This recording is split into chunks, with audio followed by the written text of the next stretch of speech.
Thomas, bonjour. Est-ce Bonjour. que tu peux te présenter et nous dire ce que tu fais là aujourd'hui? Ouais, tout à fait. Alors moi je m'appelle Thomas Joron, donc je suis un ancien étudiant de l'UT de Chartres. Donc pour expliquer vite le projet, en première année, donc c'était un projet sur 2 ans. En première année, on a conçu toute la machine, donc toute la partie mécanique de la machine, on l'a assemblée et tout. Et en deuxième année, on a développé tout ce qui est moteur, contrôleur et batterie, toute la chaîne de traction pour faire voler la machine. Voilà, donc la machine s'appelle la Demoiselle. Aujourd'hui, on est là pour présenter un peu nos différents projets. Donc on a plusieurs appareils ici. Nous, la Demoiselle qui est là, donc c'est le tout premier appareil qu'on a fait voler en électrique il y a 2 ans.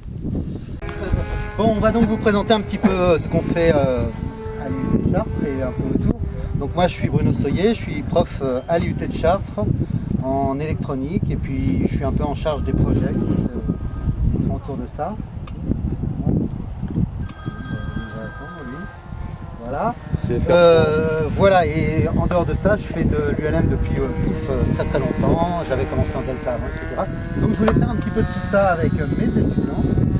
Il y a 3 ans et demi maintenant, j'ai présenté à mes étudiants de l'époque, on a encore 2 spécimens qui sont là, c'est le projet. Donc le premier projet c'était la Demoiselle qui est derrière, en partenariat avec Daniel Dalby, qui est le concepteur de l'ULM.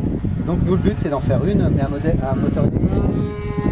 Voilà, donc on a construit la Demoiselle avec une équipe de 15 étudiants à peu près, c'est ça.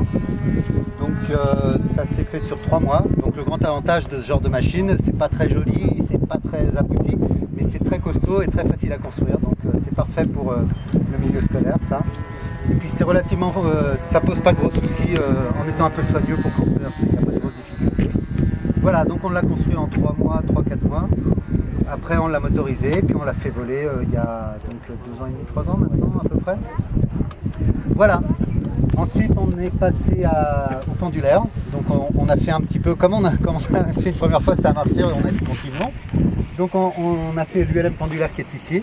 Donc là on est reparti d'un chariot qui existe en kit, enfin en plan donc, le Pulma 2000 qui est fait par la Pulma. Et donc qui équipe une aile, c'est une aile de vol libre en fait qui est dessus. Donc un engin très très léger. Et puis voilà, donc lui qu'on a fait il y a 2 ans. Donc il y a 2 ans on a fait ça, on a fait plusieurs essais moteurs dessus. Puis voilà, il a volé assez facilement aussi. Enfin assez facilement. Un peu moins difficilement que l'autre on va dire parce que je vous passe un peu les détails, mais l'électrique c'est quand même très difficile parce que quand on regarde en fait l'énergie contenue dans 1 litre d'essence, c'est phénoménal, on s'en rend même plus compte aujourd'hui, mais il y a à peu près 41 mégajoules par kilogramme d'essence, ce qui est fantastique, c'est à peu près l'énergie qu'il y a dans 40 tonnes qui tombent de 150 mètres de haut, pour donner un ordre de grandeur. Quand ça arrive au sol, 1 litre d'essence, 1 kg d'essence, pardon. Donc voilà, alors on s'en rend même plus compte, mais l'essence c'est un produit qui est fantastique, qui a d'autres gros problèmes bien sûr, mais au niveau énergétique c'est incroyable. Et donc du coup on a bien du mal à arriver même à s'approcher avec l'électrique. Alors on y arrive plus ou moins quand même avec les batteries un petit peu modernes, avec des batteries, on a plusieurs types. On a essayé en lithium polymère, en lithium-ion, en lithium-fer. Voilà, on a des choses, mais malgré tout, et malgré le fait que les moteurs ont un bien meilleur rendement que les moteurs thermiques, dans le meilleur des cas, on est à peu près au moins 2 fois plus lourd qu'un modèle thermique équivalent. Donc, et encore vraiment en optimisant tout. Donc voilà, c'est pour ça que c'est difficile en fait de faire voler un appareil électrique. Donc il y a beaucoup de gens qui font plein d'annonces dessus, il n'y en a pas beaucoup qui y arrivent après parce que c'est tellement pas évident. Alors vous avez peut-être vu, il y a quand même Pipistrel cette année qui a l'air d'avoir un appareil très intéressant, on va voir ce que ça donne, mais qui a l'air vraiment d'être très efficace. Enfin voilà, donc je reprends mon petit historique. Il y a 2 ans on a fait le pendulaire là, qu'on a fait voler dans la foulée. L'année dernière on a fait, il est où le ballon? Ah ben il est là. L'année dernière, ça c'était une demande de la Fédération d'aérostation de la région Nord qui nous a dit que dans le Nord, les ballons c'était sympa, mais pour se poser c'était pas facile parce qu'il y avait des petits bocages, il y avait des endroits un petit peu enclavés et c'était pas facile à viser avec un ballon. Donc ils nous ont demandé d'étudier une petite motorisation qu'on met à cheval sur la nacelle et qui sert juste à l'atterrissage pour guider l'atterrissage en fait. Donc voilà, on a développé ça l'année dernière, on a fait l'essai cet été à Viabon, là, juste à côté, au mois de juillet. On a fait au passage un camp aéronautique aussi pour les jeunes dans la foulée. Et puis voilà, cette année on est en partenariat avec Backbone, qui est un fabricant de paramoteurs, et on va bientôt commencer un paramoteur électrique.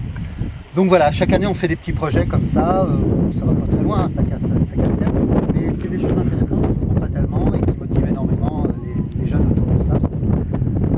Voilà, on a aussi, tiens, cette année, on a un petit drone là aussi qui a été développé par les étudiants. Ils avaient envie de partir un peu dans ce sens-là. Donc voilà, ils ont fait ça. Bah, je sais pas, peut-être chacun peut présenter un peu plus en détail vos projets maintenant. Hein. Allez, on va partir par le drone et puis Thomas, tu reparleras un peu de la demoiselle, tout ça si tu veux.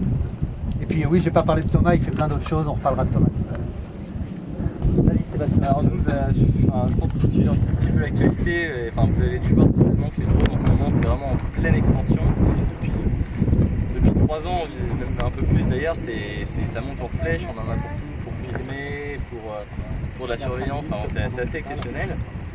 Et il y avait déjà un drone qui avait été développé à l'IUT de Chartres il y a 6-7 ans, il y a 6-7 ans, voilà, donc c'était au tout début, les drones n'étaient pas encore très développés et puis entre temps il y a eu des technologies qui ont énormément évolué.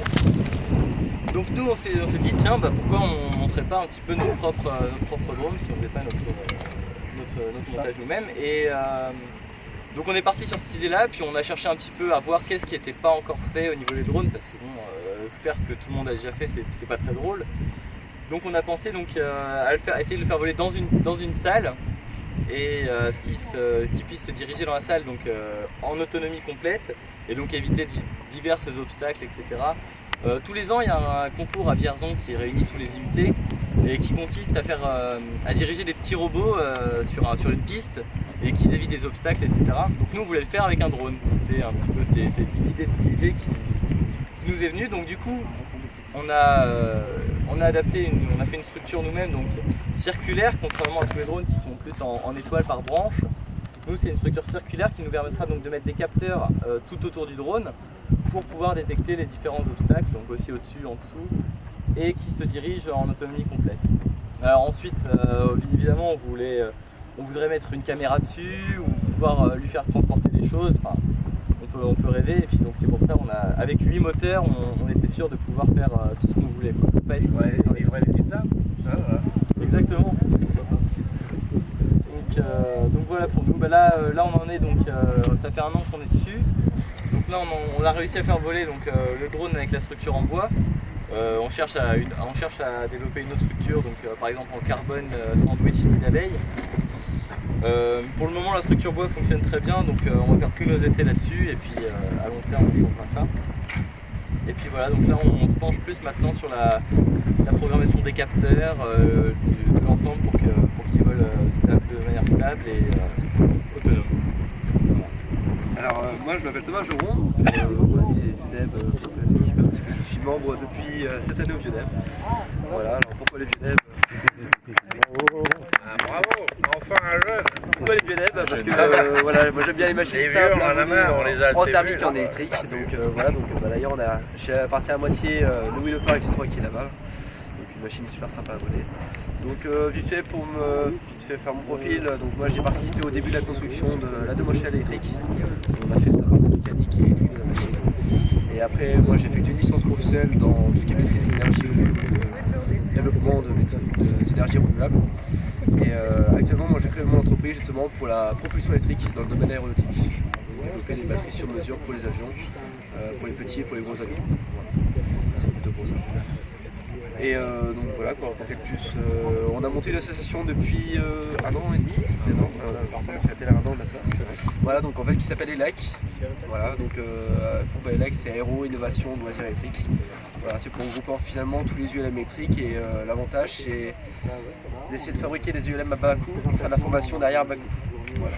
Nous à terme ce qu'on voudrait faire c'est de faire la formation en électrique pour les pilotes des futurs brevetés. Qu'est-ce que vous utilisez comme batterie de base pour vos études? Alors pour les études, c'est un peu compliqué parce que les études sont un peu multiples. En fait, on travaille sur des systèmes assez polyvalents, donc on utilise beaucoup de systèmes polymères parce qu'ils sont très efficaces. Ils sont un peu plus dangereux, donc on arrive à maîtriser cette dangerosité qui est plutôt... on arrive à compresser au maximum et à éviter le minimum de risques. Donc après, on utilise différentes technologies comme le lithium-fer, le lithium-phosphate. Voilà. C'est assez polyvalent comme technologie. Et le coup des cellules électriques, Alors les cellules, c'est le petit point négatif parce que grosso modo, le chaîne de traction électrique dans un ULM, c'est ce qui va coûter grosso modo plus des 2 tiers d'un ULM. Voilà. Donc il faut savoir que sur la demoiselle électrique qui est juste là, le kit il valait 5 000 € et je crois qu'on a eu pour tout pour 6-7 000 € de batterie, moteur et contrôleur. Voilà. Donc Sachant que c'est en construction amateur, on était tous des étudiants, donc personne n'était payé bien sûr derrière. Donc voilà. Donc il y a une rentabilité à la fin. Vous pouvez peut-être récupérer les cellules solaires de Picard quand il change de modèle. Peut-être, ouais. Si. Oui, ils sont un peu lourds pour nos appareils, mais ouais. Picard, c'est un vieux Deb. Hein. Ouais, tout à fait. Ouais. Alors, Tout à fait. Donc voilà. J'ai pas grand chose à rajouter. Moi, j'ai fait partie aussi de l'équipe qui a fait la demoiselle électrique. Maintenant, je continue mes études en école d'ingénieur. Après, je fais partie aussi de l'association qu'on a montée avec Bruno pour les ULM électriques. Et donc, on continue tout le développement électrique qui me passionne. Et puis, j'espère évoluer encore. Franchement, qu'il y en a un truc, hein, mais parce que- Si vous avez des questions, n'hésitez pas, on est toujours là de toute façon. On a toute l'après-midi encore. Donc...